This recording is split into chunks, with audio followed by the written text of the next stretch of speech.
Fellow progressive forces, fellow South Africans, Africans in particular.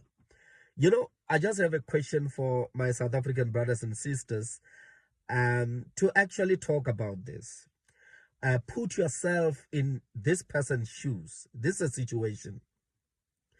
A person come into South Africa legally.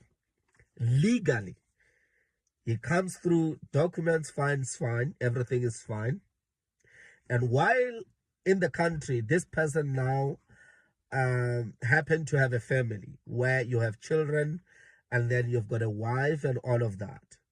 But eventually, as you try to renew your documents, then all of a sudden, Home Affairs start to reject your application. And you've got children here who are very young in the main. What do you then do? You are from Zimbabwe, you are from Mozambique, Botswana, Lesotho. I'm just referring to certain countries in the main. Whether even beyond, in the east, Uganda and all of that, in the west, Burkina Faso, Mali, and various other countries, including the North and the Central African continent. What do you then do? You are now illegal because the fact that your application was rejected, that will mean that you are now illegal. And the children are attending school here. You have built your home here. Your life is literally here now. But you don't have documents anymore because it is difficult to renew them. When you need to renew them, Home Affairs officials want this money, says, no, we can assist you, this money, and eventually you don't get that help. Even if you get deported, I can tell you that you will come back for your children. You will find other alternative means and creative means of coming back to your own children. Because you can't just abandon your children, because your children are at school here and you've got a family, you have built houses here, literally your life is here, right? But they are rejecting you because someone wants, this high amount of money for you to be helped.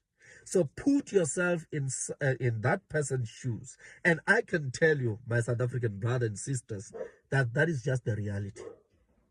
That the people remember when someone is illegal, there is underground economic activity which is amounting to billions out of people who are illegal in the country.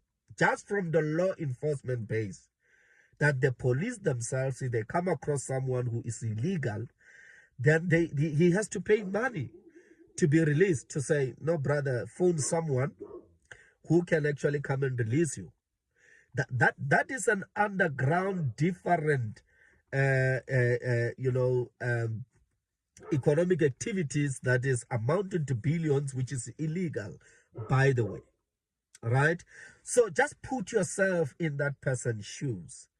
Most African brothers and sisters who are here, none of them, I mean none, not even a single one of them, wants to be illegal in any country. And lastly, let me remind you that if you keep people status illegal and making it difficult for them to renew their documents and to be legal in the country so that they can pay tax, so that they can follow the laws of this country, you are then turning them into criminals. Because you can't find a job and you can't literally open a business. You can't do anything. Even when you are skilled in various ways, God-given talents on your side, that skill, will always dwindle into insignificant because you can't exercise that. You don't have documents. People often become criminals, not because they want, because the system is making it difficult for them to be detected, number one, so that they don't commit crime, number two, so that they can provide for their families legally within the laws of this country, particularly those who possesses a lot of skills in the country. So I can tell you now that the more we make it difficult for people to get documents, the high level of crime that will happen. And there is no amount of drones and security personnel can be deployed to prevent people, Africans, from moving, in the African continent? Nothing. You have to spend billions, rather trillions of rands to actually man our borders. To man our borders. I'm talking about hundreds of thousands. I'm talking about hundreds of thousands miles of border, which you can't. There's no amount of money, even our GDP will never carry that, right? So I'm saying, my South African brothers and sisters, that understand that unity is the only solution. Making easy for people to access document is actually going to build this country and this continent at large.